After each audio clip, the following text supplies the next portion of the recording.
G'day and welcome back to the channel. On the second part of the video, this is the second part of the video of the pros and cons of living in Cairns.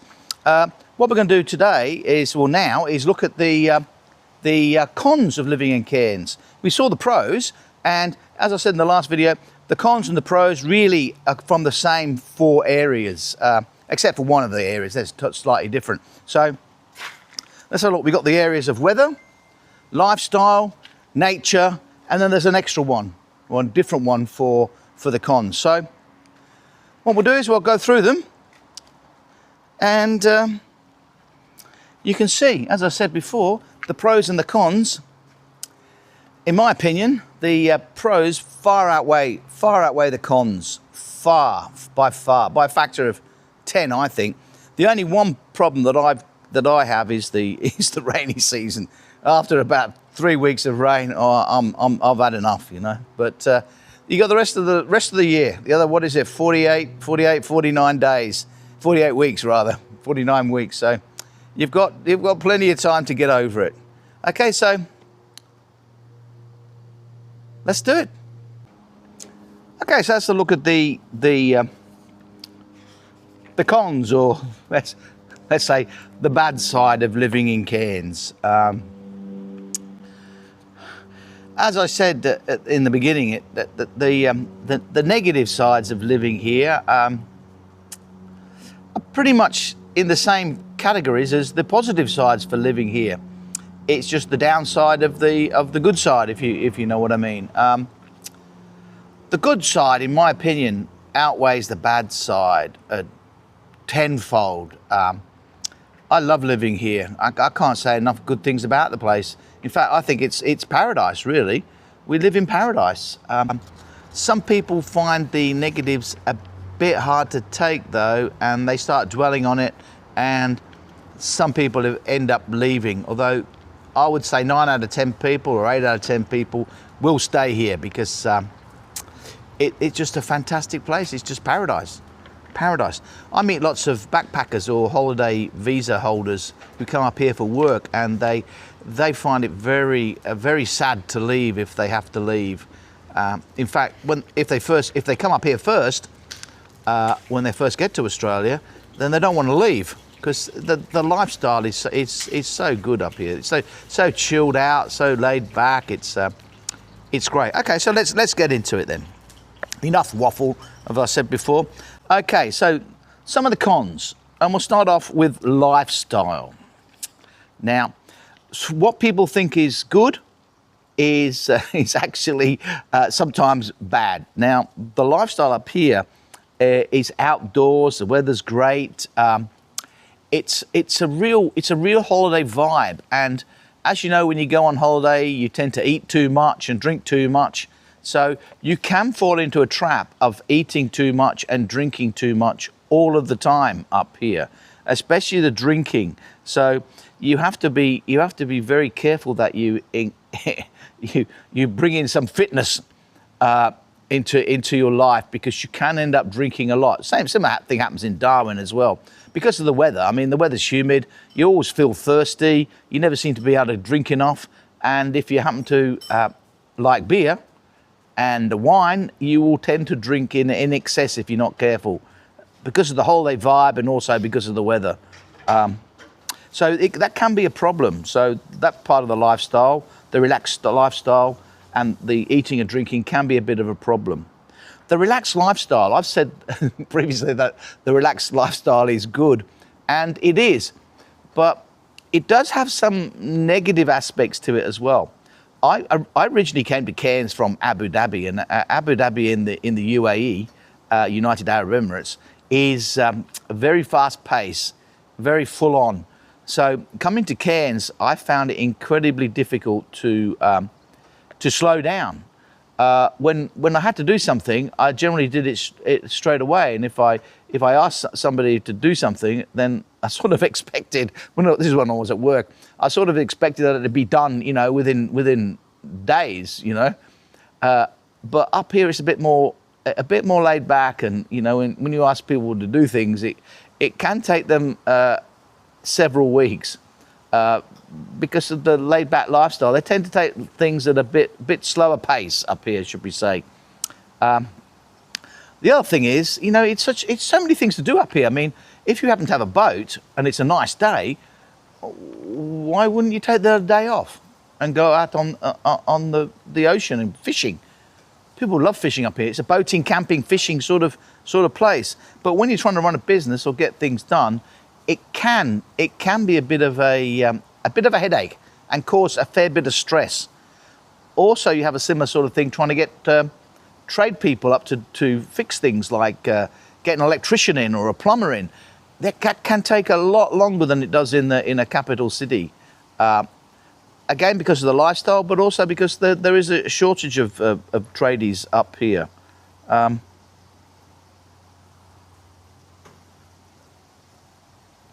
There's also a tendency, I mentioned this before, it's a very relaxed, a free sort of living style. So people tend to do what they want. So they might say, "Oh, well, yeah, don't worry, we'll come and have a look at the problem you got with your circuit breakers tomorrow," and then they don't show up, and they ring up and say, "Oh, sorry, can we do that? I'll come the next day," and then they don't come the next day either, and they say, "Oh, I'm sorry, I got caught up on another job," and then they say, "Oh, I'll come next week," and so there is that element too. So you sort of have to have a bit more of a chilled out sort of vibe to living up here to cope with that.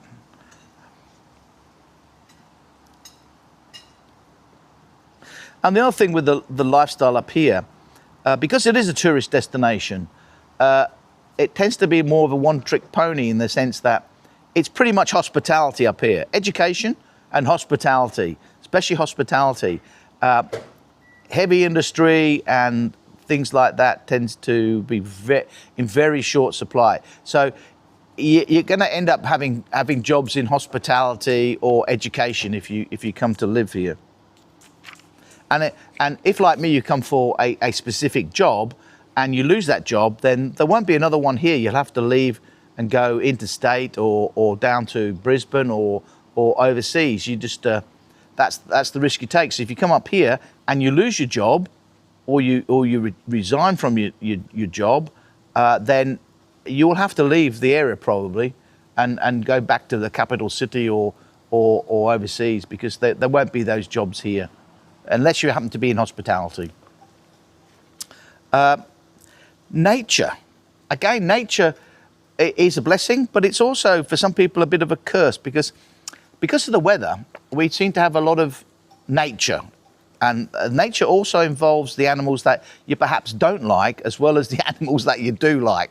So, great, you get nice coloured birds and nice coloured butterflies, but you also get cockroaches, and you also get wasps and your ants. So if you happen to be have an aversion to ants and cockroaches, you may find it very difficult living up here, because it's an open air lifestyle, and when you've got the doors and the windows open, cockroaches fly into your house. Now they're probably different cockroaches till you get down south. I mean, they don't crawl out the drains; they just fly through the open windows.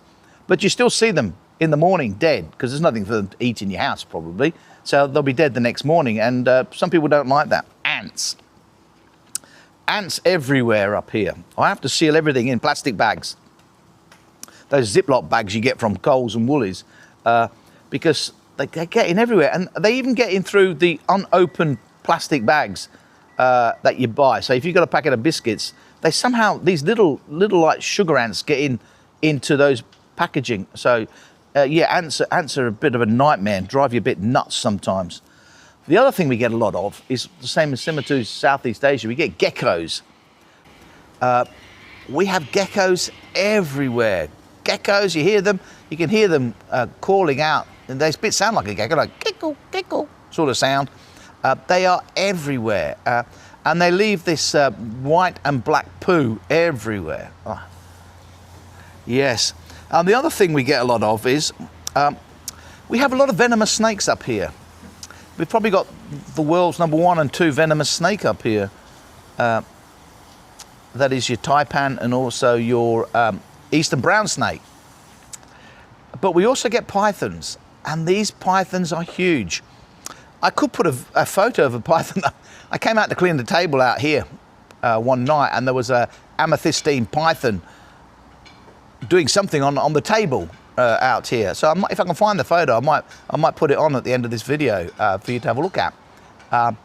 But they are huge. They're between 4 and 5 meters long. They are huge. If you keep chickens up here, you will have these snakes. You will have carpet pythons, which look very similar, but they're a bit prettier snake, and they're not as long. But the amethystine pythons are beautiful snakes, but they are huge. And if you've got chickens, they'll be taking your chickens if you're not careful. They even eat cats, and small wallabies they eat. So they're big animals, these snakes. We also get venomous plants up here, believe it or not. If you walk in the rainforest on these walking trails that you may go and walk on, you have to be very careful not to touch the native vegetation unless you know what the flora is you're looking at. We have lots of things with huge spines on them up here. We have wait-a-while palms that you can get entangled in, and we also have something which they don't have down south. It's called gimpy or stinging tree or suicide plant. It's like a stinging nettle but bigger. Grows into a small shrub or small tree. It's like a stinging nettle, but the sting you get is terrible. And the way they get rid of the sting, the hairs, the stinging hairs out of your skin, is they put the wax on you, like the women use to take their hair off. They put the wax on and they use it to pull the stinging hairs out. But the pain is absolutely excruciating, and it stays with you for years, so I'm told. I mean, I keep away from them. I know what they look like, but the trouble is a lot of other plants look like them too. So you have to be very careful. So keep away from things in the rainforest. Don't go off the track is what I'm saying. They build some really good tracks here, so don't go off. If you do go off, we have real jungle up here, like Southeast Asian jungle. If you go off the track too far, you have a high probability of getting disorientated and lost. So be very careful. Now, other things we have as part of our fauna is to do with the beaches. Now, we have to put stinger nets out in the beaches because we get lots of stingers up here. If I can find a photo of the various stingers we get, I'll put that on the back as well. I've shown it in several other videos on the surf huts, but we get some severe stingers up here, and they can kill you. So we have really tiny ones, about the size of your thumbnail, and they're called irukandji, and they can give you a real bad reaction, which you have to go to hospital for, and it's called irukandji syndrome. Some other jellyfish do it, but it's still called irukandji. So you have to be careful of jellyfish. And the other thing you have to be careful of, since they stopped culling them, is the crocodiles. We're getting more and more crocodiles every year up here, and they are everywhere. They're very well camouflaged, and they tend to hide a fair bit, so you don't see them. We have freshwater and saltwater crocodiles. The salties, or the estuarine crocodiles, is probably their proper name. They live in the estuaries, going to the ocean. So you sometimes see them swimming up and down the beaches. I've seen them swimming in Palm Cove, and they've closed the beaches because of it. I've seen that twice. And I've seen them in the Daintree. They're very common in the Daintree forest. You'll see them. You can go for crocodile tours on a boat, and you'll see them sunbathing on the beaches, especially this time of year because it's quite cool, and they're cold-blooded, so they need to sunbake on the sandy banks. So you'll see them in the warmer season. You don't tend to see them as much, but you do have to be careful of crocodiles as well up here. Okay, moving on then. What else? Weather. That was the other thing. You had some very great. I think the weather is mostly positive up here, but there is a big downside to the weather.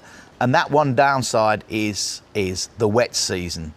The wet season up here is, until you've experienced it, it's unbelievable. We get about 2 meters of rain annually in Cairns. That's 2,000 millimeters, somewhere about that.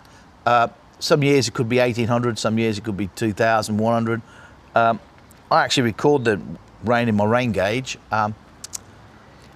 Now, in the rainy season months, especially, rainy season starts mid-December through to mid-May, and it corresponds to our cyclone season as well, because the wet weather comes from the monsoon trough, or the intertropical convergence zone, that moves down to where we are in the around December to May months, and that drives the weather here. And because it's the convergence zone, a lot of humidity it builds up in that area, and we get large cumulonimbus clouds, and we get large amounts of rain.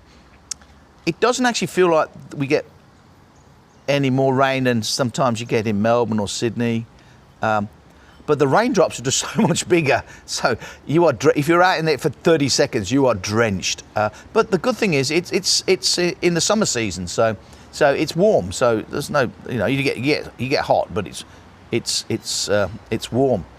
Another thing that comes along with the rainy season is humidity. Humidity is in the 90% up to 100% almost. As it is this time of year, it's still humid compared with other places. It'll still be about 60 to 70% humidity, even in the cool, dry season. But in the rainy season, it's way up into the 90s, 95 plus humidity, and some people find that oppressive. And it can be a bit oppressive. So you tend to need air conditioning, and obviously you can't use evaporative air conditioning up here because of the humidity. So we have to use refrigeration type air conditioning. So we have air conditioner running a lot of the time, especially at night, and because you can't sleep otherwise, you'd just be drenched. And we have fans as well. The fans are going all year round basically here. So the main times it rains, I have to look at my notes here. The main time, the rainiest months tend to be sometimes the end of December, but definitely January and beginning of February. And sometimes you can get it in April as well. We do sometimes get, and that interferes with the mango flowering type of things as well, because you don't tend to get good mango set if it rains too much in April. What else? Yes, the humidity in rainy season. Now, we tend to live outside here, so a lot of my stuff, for instance, is outside. And if you leave anything outside in the rainy season here, it will go mouldy. So your chairs go mouldy. If you buy a leather lounge suite like I have out here, it will last one rainy season and then it's covered in mould. And it's a funny sort of mould. It's like a blacky sort of grey sort of mould, and it's very hard to get it off. You just can't get it off. The driveways get covered in black mould. Even I don't know whether you can see behind me here, but even the flower pots get covered in black mould. It's almost impossible to get it off. And the driveways become very, very slippery. I've fallen over many times, or slipped over many times on the driveway, because it gets really slippery. So things will go mouldy, so you have to be very careful. If you're buying outdoor furniture, you'll have to buy the right sort of outdoor furniture, that not canvas or anything like that, because that will last one season and that's it. You have to buy that sort of plastic wicker type material, otherwise that you can sponge off with a bit of bleach solution to get rid of the mould and the fungal spores. So that is a big downside, and of course everything goes rusty as well. In some seasons are worse than others, but things can go rusty if you leave them outside. I've got stuff in the garage that's gone rusty from the last rainy season, and that was in the garage. So it is a problem. So for a month or two, you've got high humidity and rain. The rain here is a bit different to Thailand in a sense. in the rainy season in Thailand, it can rain in the afternoon, pour down, and then it goes away. Here, you can be locked for a week or two of non-stop rain. It just rains non-stop for a week or two. It becomes, you've had enough of it, put it that way, by the end. And then you get this glorious weather here, and it's fantastic. And you're all prepared for it again next year. And of course, the other thing with the weather is the wet season, or rainy season from mid-December to mid-May is our cyclone season too. Because, as I said, the trough forms over us. So in the trough is where the cyclones are formed. So you can get cyclones formed in the trough. We don't seem to have had many in the last few years. But you do get a lot of, well, you can get cyclone activity. And once they form, they wander around, and who knows where they're going to go. Okay, and the last one, it's a very short one here, but it's a bit obvious, and that's the distance from Brisbane. It creates all sort of supply chain issues. You can go down to Woolies or Coles, and because they get supplied from Brisbane, if there's been flooding anywhere between Brisbane and Cairns, which is just about every other place in Queensland on the coast, you will get cut off. So Townsville could be flooded, you will be cut off.